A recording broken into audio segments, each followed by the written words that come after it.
जय हिंद। नमस्कार, मैं अनुजुक्त।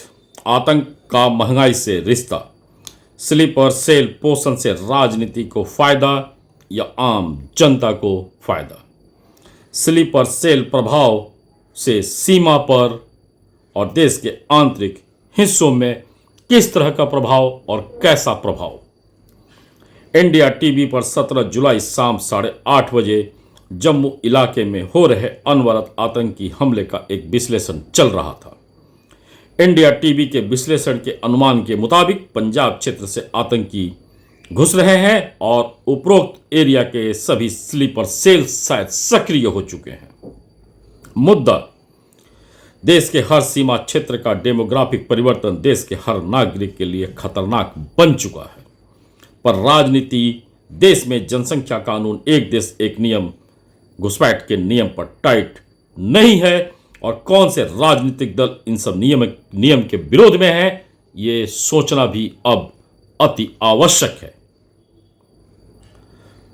मेरे इस चैनल को लाइक, सब्सक्राइब और शेयर करना न भूलें, क्योंकि ये मुद्दा मेरा अकेले का नहीं, हर घर का मुद्दा है, पूरे देश का मुद्दा है, हर घर के बच्चों के भविष्य का मुद्दा है।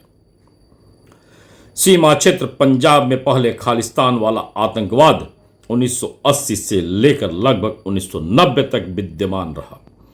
1990 से दूसरे सीमा क्षेत्र कश्मीर में आतंक का मोमेंटम शिफ्ट हो गया, पंजाब में कुछ कम हुआ।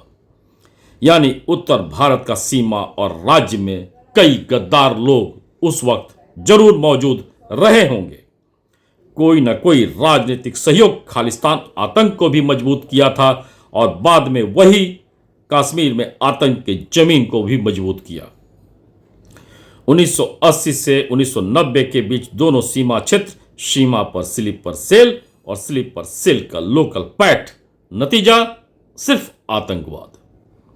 अनगिनत मारे गए, देश और राज्य के संपत्ति का अनगिनत नुकसान। जैसे जैसे आतंकवाद परवान चढ़ा, क्षेत्रीय दल उन जगहों पर मजबूत हुए और देश के अन्य राज्यों में भी मजबूत हुए। उन दिनों क्षेत्रीय दल का मजबूती अन्य राज्यों में आतंक के स्लीपर सेल और आतंक के लोकल समर्थन को जमकर मजबूत किया। याद करिए, ये वही दशक था जब उत्तर प्रदेश, बिहार में कई माफिया ऊंचाई को छुए।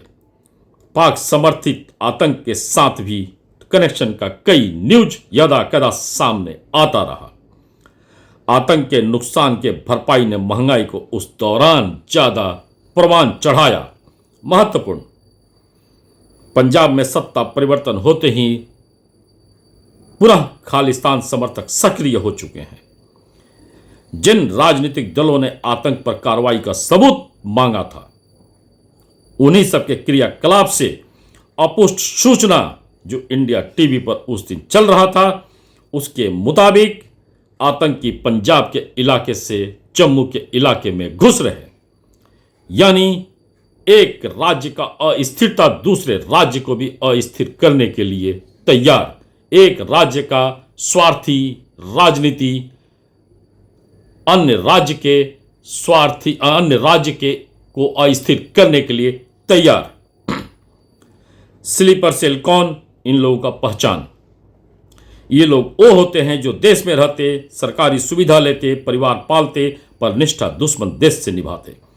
कांग्रेस जब तक सत्ता में थी, खालिस्तान समर्थक सक्रिय हुए और अंत में पवित्र जगह पर सैन्य कार्रवाई भी कांग्रेस को करना पड़ा और ये काफी पीड़ादायी और दुखदायक भी रहा और कई विवाद आज भी इससे संबंधित सुने जा सकते हैं।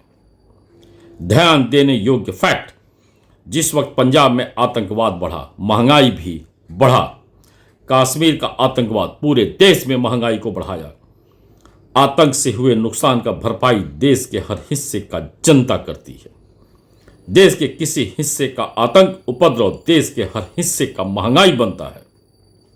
सरकार कोई भी हो, आतंक विरोधी सरकार हो या वोट बैंक समर्थक सरकार हो, कोई राजनीतिक दल पॉकेट से एक पैसा नहीं भरता है।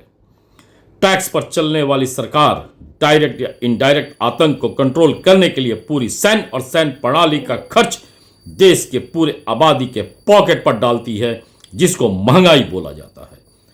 कोई राजनीतिक दल या सब्सक्राइबर को इस्तेमाल करने वाला यूट्यूबर महंगाई से डराएगा पर सच नहीं बताएगा। इस विषय को गंभीरता से सोचिए। अतः महंगाई और आतंक एक दूसरे के संबंधी हुए। आतंक के लिए देश के अंदर पल रहे स्लीपर सेल और स्लीपर सेल के आंतरिक सहयोगी खतरनाक अस्त्र वाले संबंधी जो अपनों के बीच रहकर अपनों के बर्बादी के लिए गड्ढा खोदते हैं। अंत में वो राजनीति जो सब जानते हुए भी सुविधानुसार राजनीति करती, वे लोग वो राक्षस होते हैं जो जिनका वोट लेते हैं उनको ही निगलते हैं। अतः बाहरी आतंकी से ज्यादा खतरनाक देश की वो राजनीति है जो वोट के लिए हर किसी को निगलने को तैयार है। वैसे व्यक्ति राजनीतिक दल का नाम आप सभी जानते हैं और उनकी आर्थिक मजबूती से भी सभी वाकिफ हैं। महंगाई से उनको कोई फर्क नहीं पड़ने वाला। आतंक का बने रहना, अपराध का बने रहना उन सब का मौज है और आम जनता को महंगाई के रूप में सजा। सोचें और वोट देने के पहले आतंक के लिए स्लीपर सेल पोषक राजनीति का पहचान करें, तभी भविष्य का भविष्य सुरक्षित होगा। धन्यवाद। I wish we were bold to just fly away.